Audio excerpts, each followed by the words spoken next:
जात्यामधले रडतात, सुपामधले हसतात आणि नंतर सुपामधले जात्यात येतात.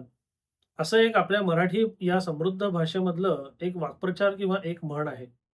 आता ही नवीन पिढी आहे ज्यांना याचा काही संदर्भ लागणार नाही त्याकरता थोडंसं स्पष्टीकरण देतो, की पूर्वीच्या काळी जेव्हा धान्य घरी दळलं जायचं किंवा असं दळलं जायचं, तेव्हा काय करायचंय तर एका सुपामध्ये धान्य घेऊन बसायचे. त्याच्या शेजारी ते जातं ठेवलेलं असायचं आणि त्या धान्याच्या सुपामधले थोडे-थोडे धान्याचे दाणे हे या जात्यामध्ये टाकले जायचे आणि जात्यामध्ये टाकलेले जे धान्याचे कण आहेत किंवा दाणे आहेत, ते जात्यामध्ये भरडले जायचे आणि त्याच्यावरनं अशी एक कल्पना आली होती, की सुपामधलं जे धान्य असतं, दाणे असतात, ते या जात्यातले दाणे कसे भरडले जात आहेत म्हणून त्यांच्यावर हसतात.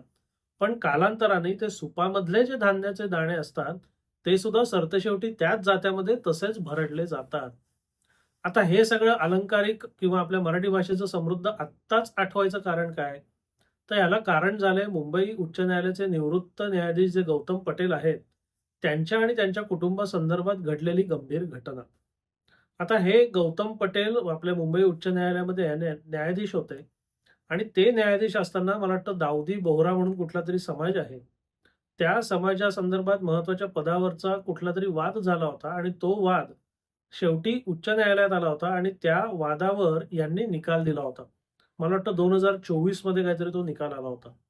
आणि कसं असतं कोणताही निकाल कसाही दिला तरी एक माणूस नाराज होणार, एक माणूस आनंदी होणार हे तर साहजिक आहे. मग गौतम पटेल जे होते त्यांनी त्यांच्या एकंदर बुद्धीनुसार, कायद्याच्या चौकटीनुसार किंवा त्यांना जे काही योग्य वाटलं कायद्यात जे काही आहे, त्या पार्श्वभूमीवर त्यांनी निकाल दिला. त्याच्यानंतर ते निवृत्त झाले आणि साधारणतः ऑक्टोबर 2025 पासनं त्यांना आणि त्यांच्या कुटुंबियांना धमक्या यायला सुरुवात झाली. बरं एवढंच नव्हे, तर ते मला वाटतं भारतामध्ये राहतात. त्यांचे कुटुंबीय लंडनमध्ये राहतात. तर तिथे लंडनमध्ये राहत असलेल्या व्यक्तींवर सुद्धा त्यांचे जे कुटुंबीय म्हणून त्यांच्यावर हल्ला करण्यात आला. नंतर त्यांनी तो जो निकाल दिलेला आहे, तो आम्हाला मान्य नाही, आमच्या विरोधात आहे, म्हणून तो मागे घ्या किंवा हा निकाल तुम्ही दिला त्याबद्दल सार्वजनिकपणे पश्चात्ताप जाहीर करा. अशा काहीतरी त्यांच्याकडे धमक्या आणि नाहीतर मग परिणामांना सामोरं जायला तयार राहा वगैरे, वगैरे जे असतं, त्या स्वरूपाचे प्रकार सध्या सुरू आहेत. आता या संदर्भात माहिती समाज माध्यमांमध्ये नुकतीच आली आणि त्यानुसार गौतम पटेल आणि त्यांचं तिकडचं जे काही कुटुंब असेल, त्यांच्याकरता आणि त्यांच्या वतीने यथायोग्य ती कायदेशीर कारवाई सुरू आहे. आता या कायदेशीर कारवाईचं काय फलित होतं, काय नाही होतं, हे आपल्याला कालांतराने कळेल.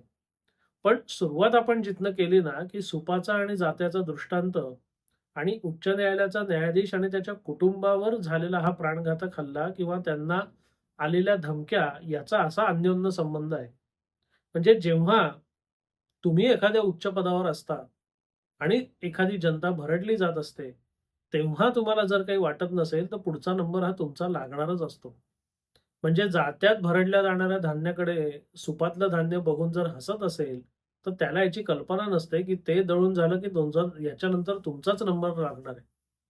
हे जे आहे ना, हे गौतम पटेल यांच्याबद्दल काही माझं वैयक्तिक मत नाहीये. कारण मी काही उच्च न्यायालयात फार गेलेलो नाही. त्यांचा माझा काही संपर्क नाही.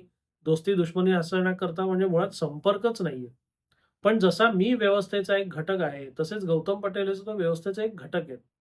आणि आम्ही आणि एकंदर सगळी व्यवस्था म्हणून आम्ही जे काही काम करतो, त्याचे जे काही बरे-वाईट परिणाम होतात ना, ते शेवटी सर्वसामान्य नागरिकांनाच भोगायला लागतील असं नसतं. ते एक सर्वसामान्य नागरिक किंवा व्यवस्थेचे घटक म्हणून आम्हालाही भोगायला लागणार आहेत किंवा भोगायला लागतील, याची जाण ठेवून जर प्रत्येकाने काम केलं ना, तर आपली व्यवस्था कितीतरी पटीने सुधारेल. आणि ह्या गोष्टीची सारखी आठवण व्हावी, याच्याकरताच मला वाटतं अशा काही घटना घडत असाव्यात, की ज्यातनं आपण बोध घ्यावा, व्यवस्थेतल्या लोकांनी बोध घ्यावा, की आपण सुरक्षित असताना, आपण सुरक्षित पदावर असताना, जर आपण इतरांच्या त्रासाकडे दुर्लक्ष केलं, तर कधी ना कधी आपण सुरक्षेतनं आणि सुरक्षेच्या पदावरनं खाली उतरणार आहोत.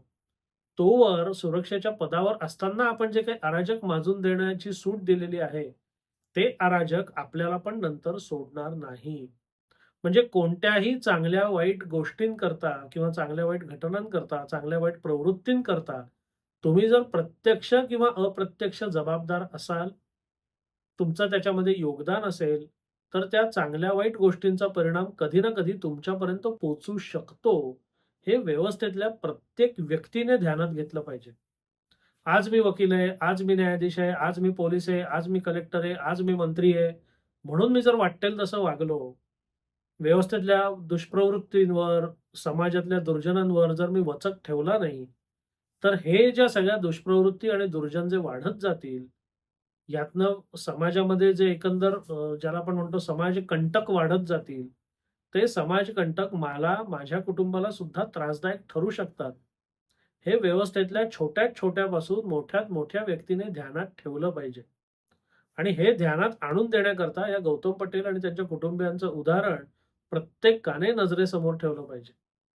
कारण ते उच्च न्यायालयाचे न्यायाधीश असतानाचा त्यांची एकंदर सगळी सत्ता आणि निवृत्त झाल्यानंतरची सत्ता याच्यात जमीन आसमानाचा फरक आहे. तरीसुद्धा मी तर म्हणतो निवृत्त न्यायाधीश म्हणून त्यांना बऱ्याच गोष्टी करणं शक्य आहे किंवा त्यांच्याकरता बऱ्याच गोष्टी आपोआप होतील, ज्या सर्वसामान्य माणसाच्या स्वप्नातही होऊ शकत नाही.